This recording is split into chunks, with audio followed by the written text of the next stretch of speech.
देश का तेजी से उभरता हुआ न्यूज नेटवर्क में आपका स्वागत है। मैं अशोक कुमार, आप देख रहे हैं इंडिया टाइम्स 7। आइए जानते हैं आज कुछ खास खबरें हैं। आप देख रहे हैं इंडिया टाइम्स 7, मैं हूं अशोक कुमार। आज हमारे साथ उपस्थित हैं पूर्व में रहे विधायक विजयपाल सिंह और समाजवादी पार्टी का क्षेत्रीय कार्यालय है फरीदपुर 122। आज हम विजयपाल सिंह से जानेंगे कि शुरुआती दौर से लेकर अब तक का इनका राजनीति सफर क्या रहा। तो आपका बहुत बहुत स्वागत है हमारे इंडिया टाइम्स 7 में। आपने राजनीति में आने से पहले आपका क्या लक्ष्य, क्या मकसद रहा? क्या वो लक्ष्य पूरा हो गया है या भी अधूरा है? धन्यवाद। राजनीतिक में आने से पहले मैं व्यापारी था। मेरे पेट्रोल पंप थे, ट्रांसपोर्ट था।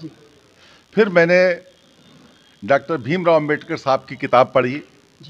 उसमें लिखा था बगैर राजनीतिक के कोई भी व्यक्ति अपने समाज को आगे नहीं बढ़ा सकता। बगैर राजनीति के कोई मदद किसी की नहीं कर सकता है। तब मैंने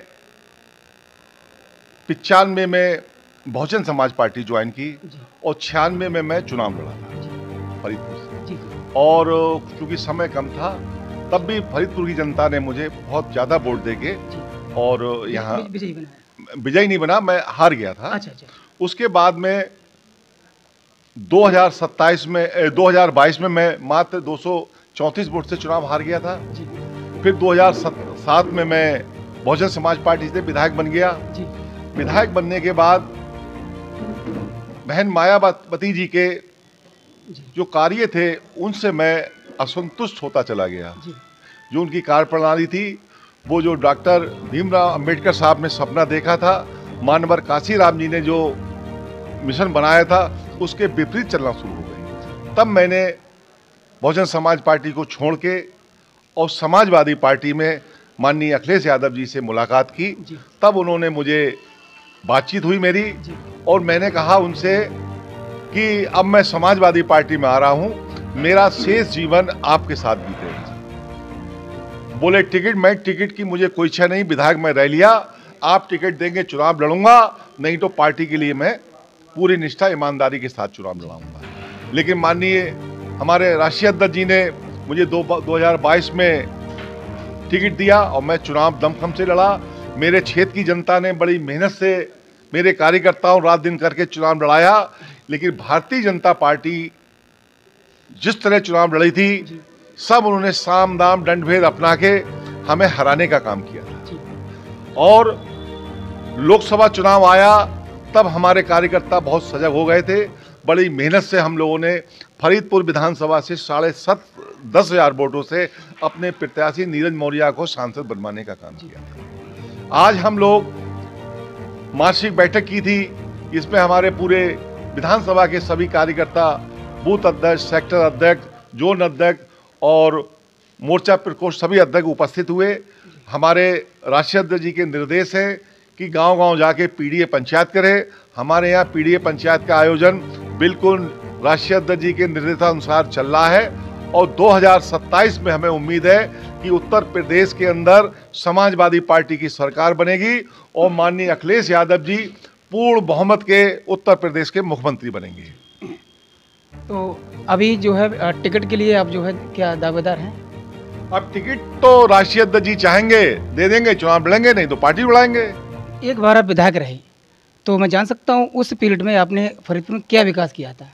जब मैं 2007 से 2012 तक विधायक रहा था, मैंने इतने कार्य किए, आज तक इतने कार्य जितने विधायक रहे और जो अब हैं कोई नहीं करा पाया।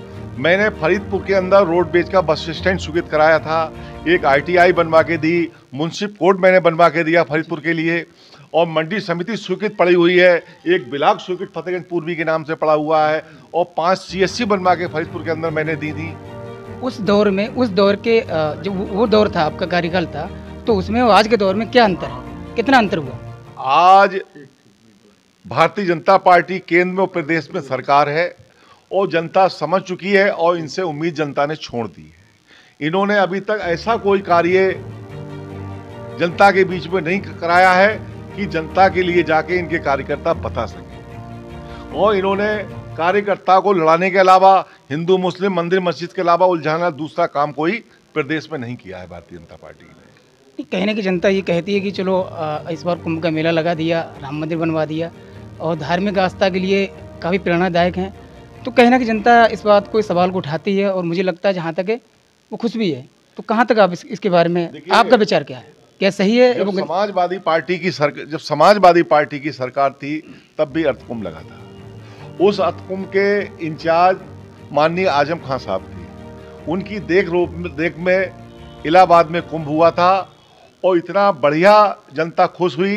एक महामंडलेश्वर ने अपना बयान भी दिया था कि उस समय जब सपा सरकार में हुआ था कुंभ, तो आजम खान साहब मेला के अधिकारी, वो प्रभारी थे और मुस्लिम समाज से थे वो। आज हिंदू समाज के योगी आदित्यनाथ जी हैं। इतनी अव्यवस्था है कुंभ में कि जनता परेशान हो गई है और 30-30 किलोमीटर पैदल चलना पड़ रहा है। कोई सुविधा नहीं है, पैसे का सरकारी वहाँ दुरुपयोग हो रहा है। ऐसी भगदड़ मची, भारी संख्या में लोग मृत्यु को हो गई लोगों की वहाँ। लेकिन जनता वहाँ हेलीकॉप्टर से सरकार फूल बरसाने का काम कर रही है, जबकि जो मृत्यु हुई है उनके प्रति शोक संवेदना प्रकट करना चाहिए, उसकी जगह हवाई जहाज से फूल बरसाने का काम कर। मैं आखिरी क्वेश्चन आपसे और करूँगा, आपका मत क्या कहता है? क्योंकि आप एक कार्यकर्ता हैं और आपके ये सब तमाम कार्यकर्ता जो पूरे भारत में वर्क कर रहे हैं, तभी जाके मुझे लगता है पार्टी को सपोर्ट मिलेगा। तो क्या करना चाहिए सरकार के लिए, वर्तमान सरकार के लिए, जो देश का विकास हो, या वो इन चीज़ों पे खड़े नहीं उतर पाएगी? तो आपको क्या करना चाहिए? देखिए, हमारी सरकार के पास फार्मूला तैयार रखा है, बना हुआ। सरकार आते ही सबसे पहले जो युवा बेरोजगार हो गए हैं उनको रोजगार देने का काम होगा, और जो लोग ओवरेज हो गए हैं उनको उम्र में छूट देके सरकारी नौकरी दिलवाने का काम होगा। किसानों के आगे सबसे बड़ी समस्या गाय और सांड की है। इससे किसान जूझ रहा है, परेशान हो गया है। और इसके अलावा जो खाद इन्होंने 50 किलो का कट्ठा था 40 से 45 का करने का काम किया है और रेट भी बढ़ाने का काम किया है। उसके लिए भी हमारे राष्ट्रीय अध्यक्ष जी ने गवर्नमेंट अगर आपकी आती है तो इन पर सारा जोर आपको दिया जाए। किसानों के लिए बहुत सुविधाएं मिलेंगी। जी, बहुत बहुत धन्यवाद आपका। जैसे कि आप देख रहे थे, हमारी बात पूर्व में विधायक रहे विजयपाल सिंह जी से हो रही थी। उन्होंने तमाम मुद्दों पर बात की। इसी तरह देखते रहिए इंडिया टाइम्स 7। अशोक कुमार साथ, नमस्कार।